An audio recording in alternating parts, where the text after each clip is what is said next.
नमस्ते दोस्तों, स्वागत करते हैं फिर से एक नई वीडियो में। दोस्तों, बिहार सरकार द्वारा एक नई स्कीम चलाई है, यानी कि बिहार में आप अपना कुछ रोजगार करना चाहते हैं, अपना कुछ बिजनेस स्टार्ट करना चाहते हैं, तो आपको पता है इलेक्ट्रिक वाहन के लिए आजकल सरकार बहुत ज़्यादा प्रमोट करी। कुछ दिन पहले आपको वीडियो आपको बनाया है कि आप 2 पहिया से लेकर 4 पहिया तक कुछ भी वाहन इलेक्ट्रिक लेते हैं, यानी कि जो बिजली पर चलती है, चार्ज होकर चलती है, इलेक्ट्रिक वाहन जो लेते हैं तो आपको अच्छा खासा सब्सिडी दिया है।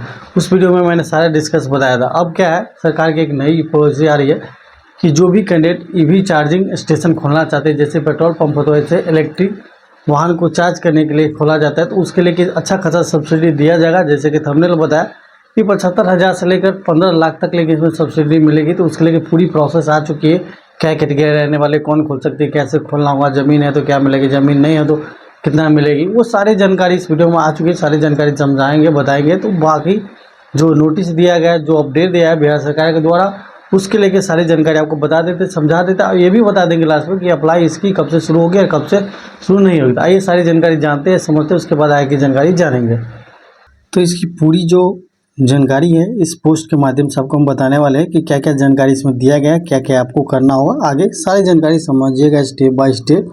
मैं आपको सारी जानकारी बारीकी से बताऊँगा। यहाँ देख सकते हैं विकसित भारत समृद्ध बिहार गया, यानी कि इलेक्ट्रिक वाहन यानी कि ईवी सुविधा के लिए चार्जिंग स्टेशन कैसे होगा, बिहार में कैसे लेस होगा, उस सारी जानकारी दिया जाए। देखिए, सर्विसिंग यानी कि सार्वजनिक या अर्धसार्वजनिक या निजी स्टेशनों पर नेटवर्क पूरी तरह विकसित किया जाएगा, यानी कि जो सार्वजनिक जगह है यानी कि सरकारी है वो भी, जो अर्ध सरकारी है वो भी, जो निजी है वो भी, उस सारे जगह पे आपको इसका है नेटवर्क पूरी तरह राज्य में विकसित किया जाएगा। बहुमंजिले इमारतें, शॉपिंग मॉल, बड़े आवासीय परिसर, चार्जिंग स्टेशन बनाया जाएगा, यानी कि जहाँ जहाँ बड़ी बड़ी बिल्डिंगें हैं वहाँ पे ऑब्वियसली है कि इलेक्ट्रिक वाहन होंगे तो वहाँ आपको बनाया जाएगा। शॉपिंग मॉल है वहाँ बनाएगा, बड़े बड़े आवास परिसर है वहाँ बनाएगा, ये सारे जगह पर स्टेशन बनाया जाएगा। सभी पेट्रोल पंप होंगे, जितने भी पेट्रोल पंप होंगे वहाँ, जहाँ गैस स्टेशन होंगे वहाँ, बड़े होटल होंगे वहाँ पे, सड़क किनारे के जो मोटर्स भी होंगे, इलेक्ट्रिक चार्जिंग सुविधा वहाँ भी होंगे, यानी कि सड़क किनारे जो गैरेज सब दिखते हैं वहाँ भी इलेक्ट्रिक वाहन आपको चार्ज करने के लिए सुविधा मिलेगी। पीएम ई ड्राइविंग योजना के तहत, ये योजना रहने वाली पीएम ई यानी कि इलेक्ट्रिक वाहन ड्राइवर योजना के तहत राष्ट्रीय राजमार्ग सड़कों की सुविधा चार्जिंग अवसरों को विकास किया जाएगा। ये सारी चीज़ से विकास किया जाएगा। अब बात कर ले किन किन क्षेत्रों में, यानी कि निजी क्षेत्रों के लिए अन्य प्रोत्साहन राशि क्या है, यानी कि आप पर्सनली आप खोलना चाहते हैं तो उसके लिए क्या है, तो उसके लिए 4 श्रेणी में बांटा गया, श्रेणी 1, श्रेणी 2, श्रेणी 3 और श्रेणी 4 में। पुजारियों का स्टेप बाय स्टेप मैं आपको बताता हूँ कि पहली श्रेणी में क्या दिया गया, दूसरी में क्या दिया गया, सारी जानकारी आप समझ लीजिएगा तो आपको बेहतर रहने वाली है। तो पहली श्रेणी में हम समझते, देखिए पहली श्रेणी में चार्जर यानी कि एसी चार्जर 3 गन का ले सकते हैं, जिसमें यानी कि 3 धीमा माध्यम चार्जर ले सकते हैं, यानी कि मीडियम यानी कि धीमा या मीडियम, ये स्लो चार्जिंग या मीडियम चार्जिंग रहेगा, जिसमें प्रथम 900 चार्जर के लिए प्रति चार्जर उपयोग करने के लिए किराए में 75% तथा 15% अधिक मूल्य से दिया जाएगा, अन्य छोड़ अनुदान दिया जाएगा, परंतु कुल मिलाकर एकदम 75, यानी कि अगर स्टार्टिंग के 900 आदमी को ये लाभ मिले जाते, यानी कि फर्स्ट श्रेणी में लेते तो स्टार्टिंग के 900 आदमी को लाभ मिलेगा, जिसमें 75% तक सब्सिडी मिलती है। यानी कि मान लीजिए अगर 1 लाख रुपये आप खर्च करते हैं तो 75,000 सरकार देगी, 25,000 आपकी खुद की लगी। साथ में अगर आपको क्या है 15,000 के अधिग्रहण मूल्य मिलेगी, 15,000 अधिग्रहण, यानी कि आप जो भी वहाँ बेसमेंट बनते हैं, यानी कि पहले लेते हैं तो कुछ इक्विपमेंट होती है जिसे शेड निर्माण करते हैं, उसके लिए 15,000 आपको एक्स्ट्रा सरकार के दिया था। भूमि का मूल्य छोड़ के, जिसमें भूमि का मूल्य नहीं होगा, भूमि आपका हो चाहे भाड़ा पाओ जो वो आपका हो, उसमें सरकार की कोई कंट्रीब्यूशन नहीं रहेगी।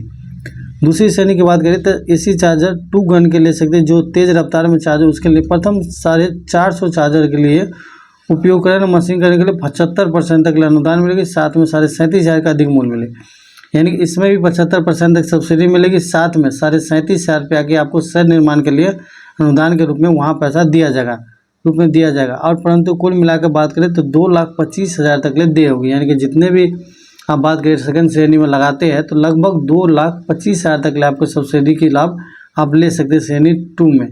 श्रेणी 3 में बात करें, डीसी चार्जर है 2 गन के है, जो धीमा और माध्यम चार्जर होगी। इसके बाद करें तो 450 प्रति चार्जर के लिए, यानी कि 450 पहले आदमी को उपकरण और मशीन के लिए 75% तक ले सब्सिडी रहेगी, साथ में 37,500 के लिए भूमि को छोड़कर अनुदान के रूप में दिया जाएगा, जिसमें भी 2,25,000 तक इसमें भी दिए है, जो कि सेम A2 में है, क्योंकि इसमें एसी चार्जर है, इसमें डीसी चार्जर है, अंतर ये है बस। लास्ट वाले समझते हैं श्रेणी 4 में दिया गया, तो श्रेणी 4 जो हायर है, जैसे सीसी CCS चंद्रमो चार्जर 2 गुण तेज यानी कि प्रथम 900 चार्जर के प्रति चार्जर के उपकरण के लिए 50% तक इसमें सब्सिडी मिलेगी और 1.5 लाख शहर निर्माण के लिए आपको दिया जाएगा। बाकी भूमि का अलग से रहेगी, आपकी भूमि खुद का रहेगी या उसका देय भी आपकी खुद रहेगी, अनुदान के रूप में दिया जाएगा। परंतु कुल मिलाकर बात करें तो अधिकतम 15 लाख तक देय हो सकते हैं अनुदान, यानी कि मैक्सिमम हो जी तो 15 लाख तक के लिए आपकी देय हो जाएगी। यानी कि जहाँ बड़ी स्टेशन खोल सकते हैं, चार्जिंग स्टेशन खोल सकते हैं जिसमें कि कई गाड़ी चार्ज हो सकते हैं, कई गाड़ी, तो उसके लिए खोल सकते हैं। इस श्रेणी में किसी भी श्रेणी में आप भाग लेना चाहे तो ले सकते हैं, श्रेणी में लाभ ले। बाकी इसके अप्लाई के लिए क्या आपको बोर्ड पे बताऊंगा।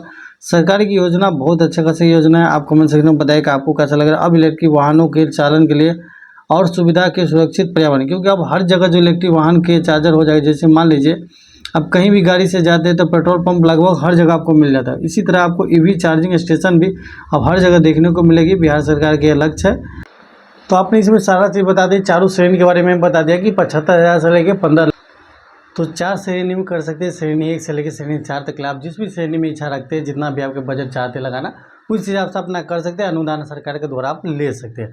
अब बाकी रह गई इसके अप्लाई के लिए या रजिस्ट्रेशन के लिए, तो अभी इसकी डेट शुरू नहीं किया गया, सरकार के द्वारा अभी पॉलिसी जारी किया गया, सारा जानकारी बताया गया। जैसे इसकी अप्लाई के लेके चाहे ऑनलाइन चाहे ऑफलाइन कोई प्रक्रिया शुरू होती है तो आपको वीडियो बनाकर सारी जानकारी दे देंगे या समझा देंगे। तो हम में से जितने भी कैंडिडेट भविष्य में चाहते हैं कि EV स्टेशन यानी कि EV चार्जिंग स्टेशन खोलने के लिए, तो आप इस चैनल के साथ जुड़ जाइए। इसके लिए छोटी बड़ी जो भी अपडेट आएगी इन्फॉर्म आपको हम टाइम टू टाइम करते रहेंगे। बाकी हमारी वीडियो आपको पसंद आए, हेल्पफुल लगे आपके लिए, तो प्लीज़ वीडियो को लाइक और शेयर जरूर करें। चैनल पर आप नए हैं तो चैनल को सब्सक्राइब करके साथ ही बेल आइकन जरूर प्रेस करें। मिलेंगे नेक्स्ट वीडियो। धन्यवाद, जय हिंद।